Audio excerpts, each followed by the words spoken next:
Oi, aqui é o professor Fernando e o vídeo de hoje é sobre a política do café com leite.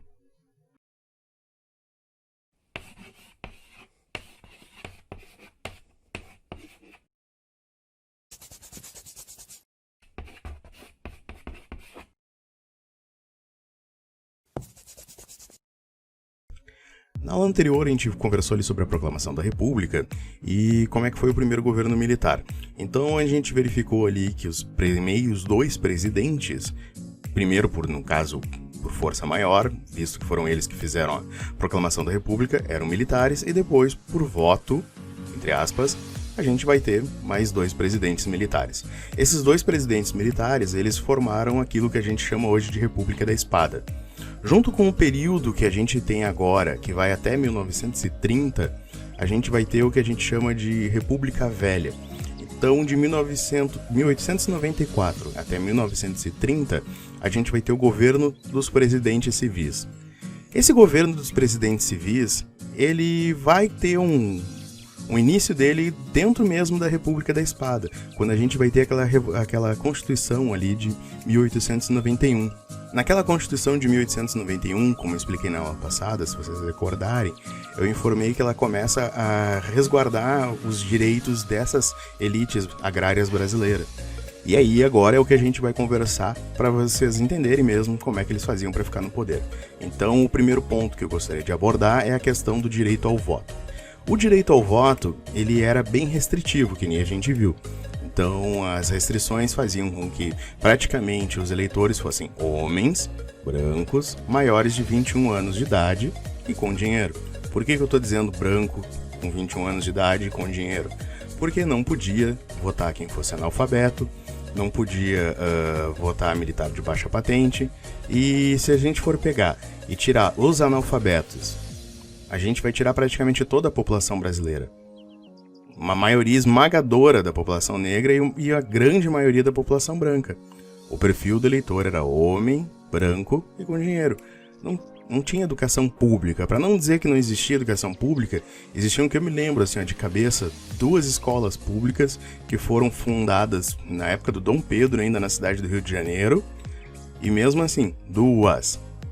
Aquilo que vocês veem ali na novela, lá, tá lá, não lembro mais o nome da personagem, ó, mas vai lá no morro fazer escolinha. Cara, isso não existia. Isso aí é viagem da Globo. Como não tem educação, como não tem alfabetização, pouquíssimas pessoas podiam votar. O que significa isso? Significa que, daquele montante de pessoas, eu vou ter que pegar e trabalhar em cima de somente aqueles para fazer a minha campanha política. Detalhe, não estou falando mulheres, que nem a gente conversou ali, não existia nenhuma regra na Constituição impedindo mulheres de votar. Mas como era uma coisa tão impensada para a época, nenhuma mulher se atrevia a querer votar e nenhuma mulher se atrevia a querer se candidatar a nada.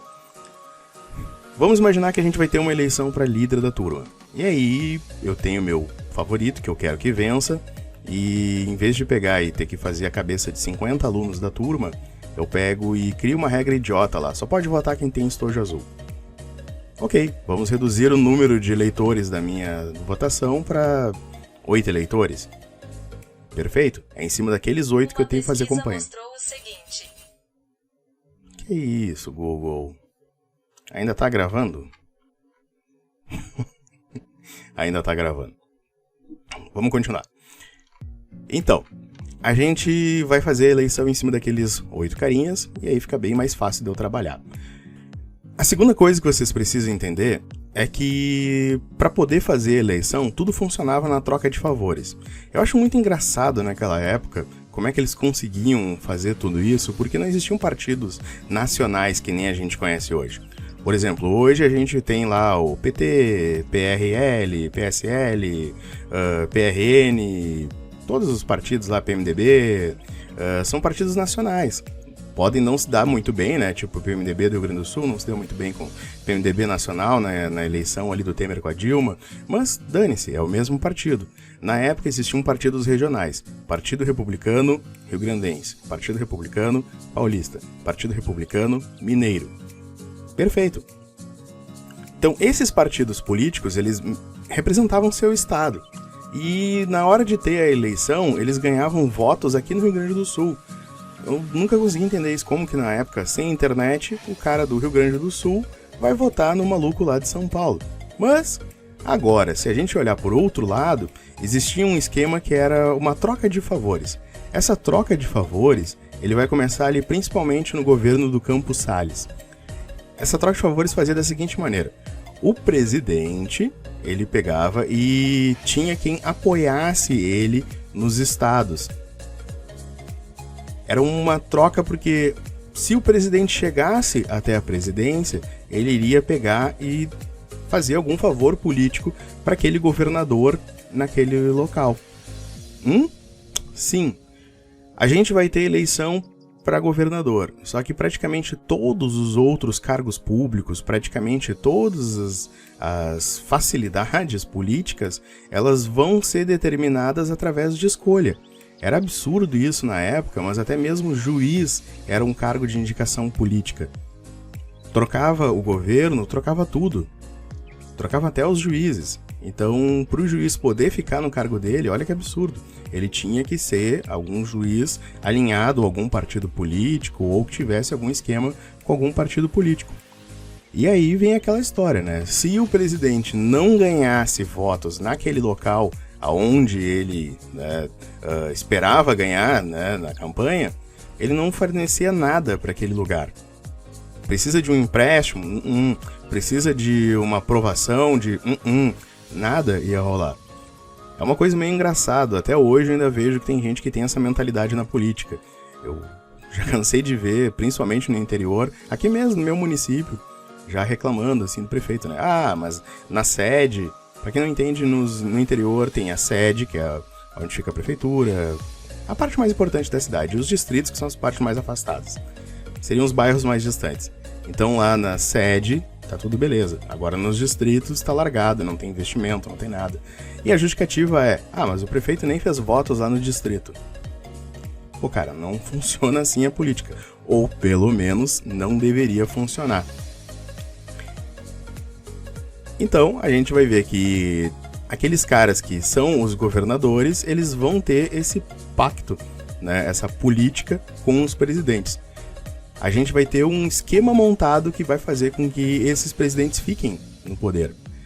Se já não fosse o bastante, a gente vai ter principalmente ali pro Nordeste um outro esquema conhecido como coronelismo. E dele deriva o tal do voto a cabresto. O que é o coronelismo? Não sei se já viram no Alto da Compadecida e em algumas outras histórias de cangaço, sempre tem o coroné. O coroné é uma figura típica, principalmente do Nordeste. O coronel, ele não é um cargo do exército. Ele é, na verdade, um título que era dado lá na época da Guarda Nacional. Então, na época da Guarda Nacional, o avô do exército brasileiro, por assim dizer, ele servia para quê? Servia para dar porrada mesmo na população e sufocar as revoltas populares na porrada. Então, o coroné era o cara que recebia essa incumbência, né, no interiorzão mesmo do Brasil, e ele tinha lá o seu exército paramilitar. Vamos ser sinceros, tinha seus capangas. E aí ele acabava fazendo com que essas revoltas fossem sufocadas. Ok, iniciou a República, o coroné não tem mais sentido, porque o exército brasileiro já está estruturado, mas o poder dele continua se valendo nos interiores mesmo do Brasil. A gente vai ver com que o coronel... Cala a boca, Google! A gente vai ver que o coronel, ele fazia com que, na casa dele, que era onde acontecia a eleição, sim, né, não tinha escola, não tinha nada do gênero, na casa dele, que é onde tinha eleição, ele dava um jeito de, antes de ter a eleição, ele já influenciar o voto do eleitor.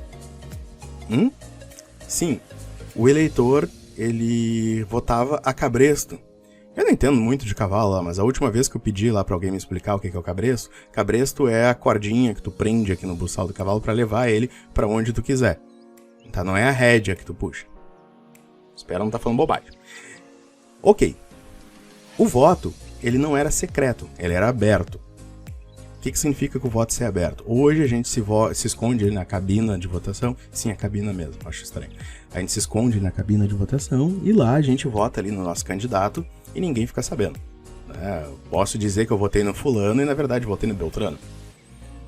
Mas na época o voto era aberto. Significa que se eu quiser ficar no teu cangote ali vendo em quem tu votou, eu sei em quem tu votou.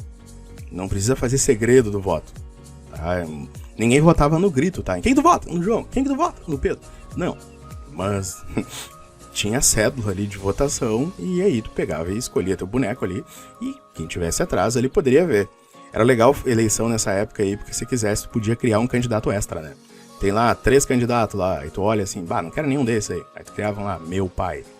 Fazia um xizinho no quadradinho e botava no teu pai. Perfeito. Antes de ter a eleição, eu dava um jeito de conversar com aquele eleitor pra intimidar ele ou pra comprar o voto dele. Compra de voto, já existia naquela época? Sim. Como é que seria eu comprar o voto? Acertava alguma coisa com o cara. Eu te dou uma galinha, troco por um porco. Sei lá. Ou, na melhor das hipóteses, né? O que nunca falha, te quebro todos os ossos da cara se tu não votar no meu candidato. Curiosamente, o candidato apoiado pelo Coroné ganhava. Então, isso é o tal do voto a cabresto. Porque ele levava o eleitor pelo cabresto. E coronelismo, porque principalmente no interior do Brasil, o coroné fazia essa função de influenciar o voto dessa maneira. Então, senhoras e senhores, se mesmo assim não desse certo, ainda existiam as fraudes eleitorais.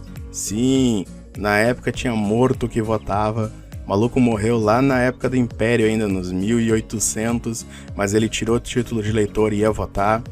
Não existia justiça eleitoral. A gente vai ter justiça eleitoral somente com Getúlio Vargas. O que significa isso? Era muito engraçado que quando tinha eleição, vamos imaginar que você é do partido contrário. E aí você duvida da contagem de votos. Aí você chega lá pro cara e diz, eu quero uma recontagem de votos. Aí ele diz, tá bom, vou recontar. Aí depois ele volta lá e diz, eu ganhei. Tá, mas quem recontou os votos? Eu? Como assim você contou os votos? Sim. E quem ganhou? Eu ganhei. Não tem sentido quem tá no poder fazer a contagem dos votos. Mas era assim que funcionava. A gente só vai ter essas e muitas outras estruturas criadas bem na época do Getúlio Vargas. Até mesmo o funcionário público, que é uma coisa criada para coibir justamente essa troca de cargos públicos toda vez que troca o governo, são coisas chaves, né, estratégicas, muito bem criadas para fazer com que a máquina administrativa não sofra por essas trocas de poder. Até agora, eu tô falando que o grupo fica por trás do poder, mas não explico quem é essa galera. O título da aula era Política do Café com Leite. Por que Política do Café com Leite? Demorei para explicar isso, hein? Essa política do café com leite é todas essas práticas que eu falei até agora, para fazer com que, principalmente o grupo de São Paulo, que era o maior produtor de café do Brasil, e o grupo de Minas Gerais, que era o maior criador de gado na região sudeste ali do Brasil, acabassem se mantendo no poder durante todos esses anos aí. No início, ele vai começar somente com São Paulo. Tanto que tem alguns historiadores que gostam de chamar de República do Café. São Paulo era o dono dos investimentos, São Paulo é onde recebia praticamente toda a atenção no cenário político brasileiro. É muito doido isso aí, porque São Paulo só é o que ela é hoje por causa dessa época, por causa do café. Quando saiu a plantação de cana-de-açúcar com mão de obra escrava, chega.